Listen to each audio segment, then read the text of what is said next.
To me, the best way to describe A Clockwork Orange is dystopian. Something just feels off about the setting and the characters that inhabit the world. The film was adapted from Anthony Burgess's 1962 novel and sparked intense controversy, with many people condemning its graphic violence. This would lead to the film being withdrawn from British cinemas and being outright banned in several countries. This gave the film an urban legend feel. Mentioning its name would spark curiosity and fear upon what lay behind the opening credits. However, looking past the violence and controversy, the film touched upon many different themes, such as psychiatry, juvenile delinquency, youth gangs, and other social, political, and economic subjects. But to me, there is a clear meaning that I took away from the film once the credits rolled, something that often gets overlooked by many people. A Clockwork Orange is set in a dystopian future. The year and location are not specified to the viewer, but we can tell it isn't the present. The majority of locations are empty and dirty, void of any form of authority and care. The way in which locations are shot also adds to the feel in my opinion, with many featuring wide flats. This adds to the strange feel of the world and allows the abstract gang members to stick out within it. The world and tone just feel uncomfortable. We never get shown anything remotely pleasant throughout the film, and I'm not sure we're meant to.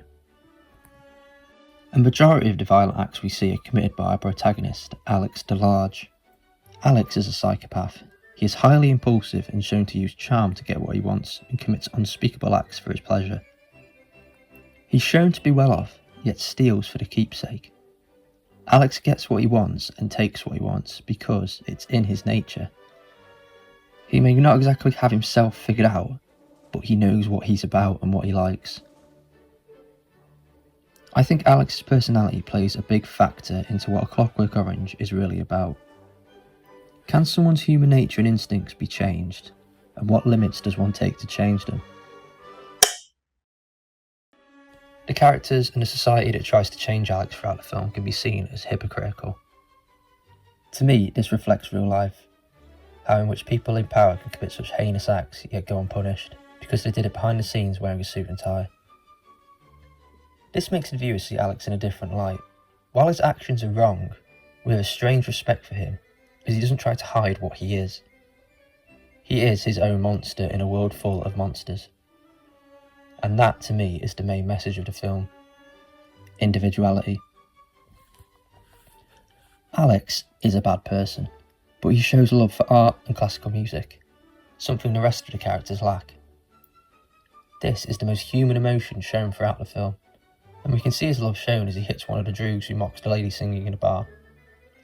And a more subtle reference is the opposite gang attacking a lady with an abandoned theatre, somewhat disrespecting the stage. We also see some of his favourite classical songs played over the sexual acts he commits, which again could reflect his individualism when committing such horrible acts.